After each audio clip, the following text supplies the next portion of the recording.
Hello, আসসালামু আলাইকুম। আশা করি সবাই ভালো আছেন। আমরা দাঁড়িয়ে আছি লন্ডনের হাইড পার্কে। আমার পিছনে হচ্ছে উইন্টার ওয়ান্ডারল্যান্ড এবং এখানে প্রচুর ঠান্ডা।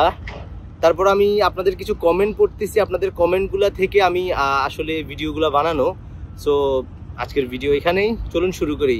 আজকেও আমাদের আলোচনা হচ্ছে স্কিল ভিসা, কারণ হচ্ছে অনেকগুলো ভাই একই কমেন্ট আমাদের এখানে বারবার করতেছে। সেটা হচ্ছে স্কিল ভিসা আসলে ইউকেতে আসা যায় কিনা, বা স্কিল ভিসায় ইউকেতে কতটুকু গ্রান্টেড।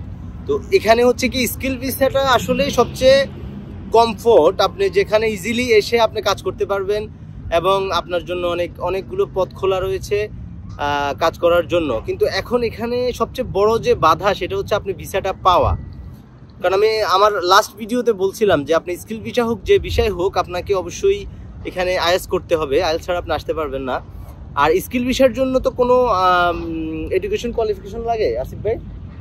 বাই দ্য ওয়ে, আমার সাথে আছে আসিফ ভাই, আমার ফ্রেন্ড। দেখতে পাচ্ছেন আমরা আজকে অলরেডি আমার ভিডিওতে বুঝতে পারতেছেন যে কুয়াশাযুক্ত এবং প্রচুর ঠান্ডা পড়তেছে, হয়তো মাইনাস হইতে পারে এখন, বাট তারপর আপনাদের জন্য কথা বলতেছি। আশা করি ভিডিওটা অবশ্যই লাইক করে যাবেন। কোম্পানি চয়েসের উপর এটা নির্ভর করে।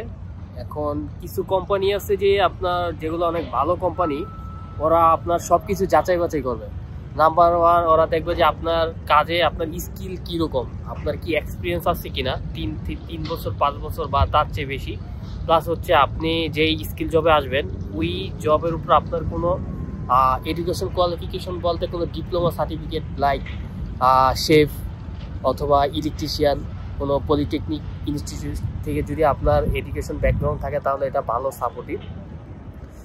আর একটা বিষয় এখানে আমি একটা কথা অ্যাড করি, সেটা হচ্ছে যেহেতু আসিফ ভাই বলতেছিল শেফ বলাতে, এখানে আপনারা জানেন না যে শেফের কিন্তু মানে বহির্বিশ্বে প্রচুর চাহিদা রয়েছে, যে কোনো দেশেই, তার মধ্যে ইউকেতেও এটা ব্যতিক্রম নয়। এখানে প্রচুর চাহিদা রয়েছে।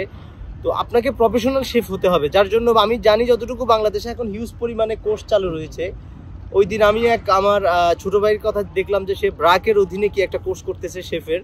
তো বাংলাদেশে কিন্তু ভালো ভালো ইউনিভার্সিটিগুলোর অধীনে আপনি এরকম শেফের কোর্স করতে পারেন। আপনি চাইলে এগুলো করতে পারবেন। যখন আপনার কাজ জানা থাকবে, তখন আপনি ইজিলি অপরচুনিটি খুঁজে পাবেন। তো যার জন্য আপনাকে কাজ শিখতে হবে।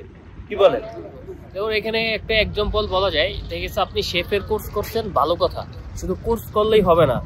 আপনি বাংলাদেশি কোনো একটা ভালো রেস্টুরেন্ট অথবা হচ্ছে কোনো 5 স্টার বা 4 স্টার হোটেলে 3 বছর 5 বছরের শেফের কাজ করছে, তখন ওরা হচ্ছে এটার অনেক ভালো একটা প্রায়োরিটি দেয়। তখন ওরা ইন্টারভিউ নেবে। ইন্টারভিউ নেওয়ার পরে যদি ওদের কাছে মনে হয় যে না, আপনি আসলেই কাজ জানেন বা এখানে আসলে আপনি কাজ করতে পারেন। হাসিফ ভাই কিন্তু 5 স্টার হোটেলেই কাজ করে এখানে, যার জন্য ওনার এক্সপিরিয়েন্সটা, যেহেতু আমি ডিফারেন্ট ক্যাটাগরির পার্সন, তো সো হাসিফ ভাই যে কথাগুলো বলতেছে সেগুলো কিন্তু সত্যি ইম্পর্টেন্ট। লাইক আপনি বাংলাদেশে হোটেল রেডিসনে আপনি কাজ করছেন, এটা কিন্তু ওয়ার্ল্ড ওয়াইড একটা ভ্যালু আছে। তো যখন ওরা দেখবে যে না, আপনি হচ্ছে রেডিসনে কাজ করছেন 3 থেকে 5 বছর বা তার চেয়ে বেশি, তখন হচ্ছে আপনি এইখানে যে স্কিল যে জবগুলো আছে, ওইখানে আপনি সিভি ড্রপ করলে ওরা আপনার সাথে যোগাযোগ করবে মেইলের মাধ্যমে। তখন ওরা আপনাকে ইন্টারভিউ নিবে বা ওরা রিকোয়ারমেন্টস বলে দিবে কি কি রিকোয়ারমেন্টস লাগবে। তাই আমার মনে হয় যে আপনার যদি কোনো ডিপ্লোমা সার্টিফিকেট প্লাস হচ্ছে experience plus minimum IELTS requirements এই দেশে এখন সম্ভবত 4.5, এগুলো যদি ঠিকঠাক থাকে, তাহলে আপনার ভিসা পাইতে তেমন কোনো প্রবলেম হবে না। আশা করি আপনি ভিসা পেয়ে যাবেন। এটাই তো, আপনারা যারা শেফ লাইনে অনেক আগ্রহী, তারা ট্রাই করতে পারেন এই বিষয়ে। তো ঠিক আছে, ভালো থাকবেন, দেখা হচ্ছে পরবর্তী একটা ভিডিওতে।